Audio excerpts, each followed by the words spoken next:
Hello and welcome to another video. What I got for you is my quick take of the Walking Dead Onslaught. Now I hope you enjoy it and let's jump right in. Walking Dead Onslaught released on 29 September for $29.99 standard version or $39.99 for the deluxe version. And you get to jump right into the Walking Dead universe and play some of the characters from the show. I myself have only played for about a good hour and a half, which I think is more than enough to warrant a solid good opinion.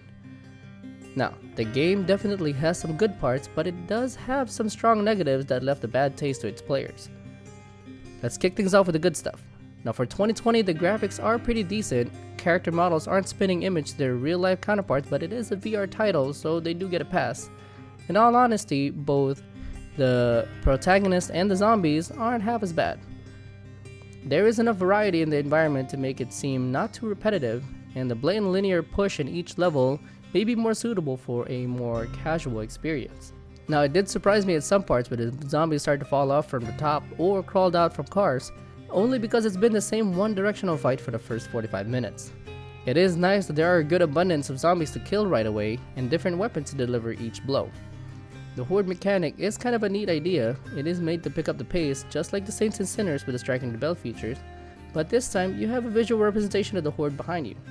To my surprise, there are some people who found the horde timer quite annoying, but to me it was a bit charming and menacing at some point.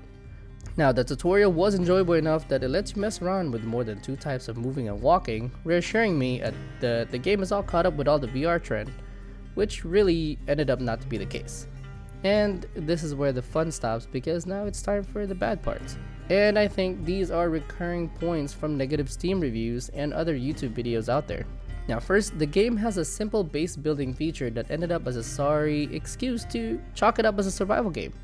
Getting material is also another problem. You can repeatedly go into the same map or level without any consequences, and you can stuff your pockets with as much things as you can without any inventory or weight penalty.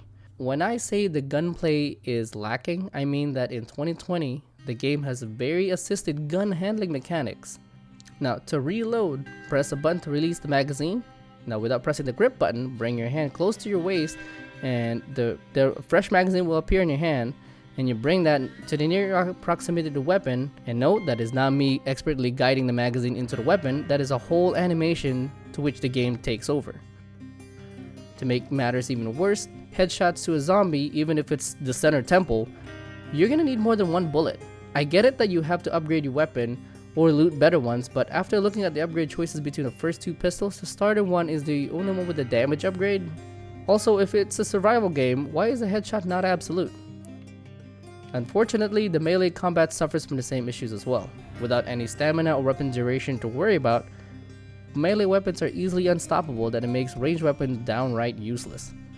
Also, you can just shove zombies out of the way or grab them very much easily by the neck.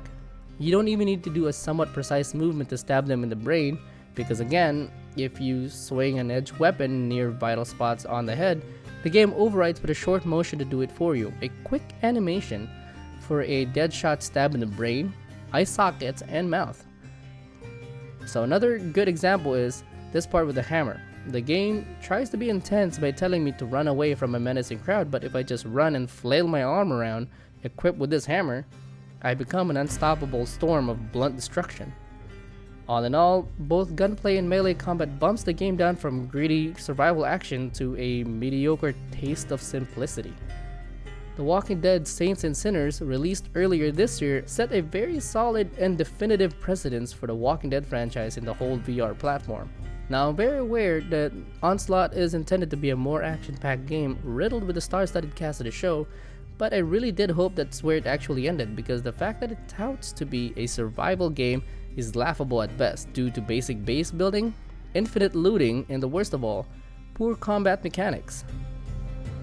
So the game heavily depended on the Walking Dead name to capture an audience, but the poor gameplay spoke for itself in the reviews. I feel like people would have had a better time if it was $19.99 or less, but I know that's impossible for a full-blown developed game with such a big name slapped onto it. But if you ask my final opinion, the game feels more so what Arizona Sunshine should have been when it released, or at least a sequel that is made today. Or it could have stood on its own at a lower price point without being a Walking Dead game. So for now, at this point of time, when I made this review, I'd wait for the game to be on a really good sale because deep down, it does not justify a $30 price tag. Or you could just wait for it to pop in Viveport. So if you like my video, hit that thumbs up, consider subscribing, and if you agree or disagree with me, let's hash it out in the comments below. Check out my other videos as well covering other VR games and accessories. Thanks for watching, see you next time.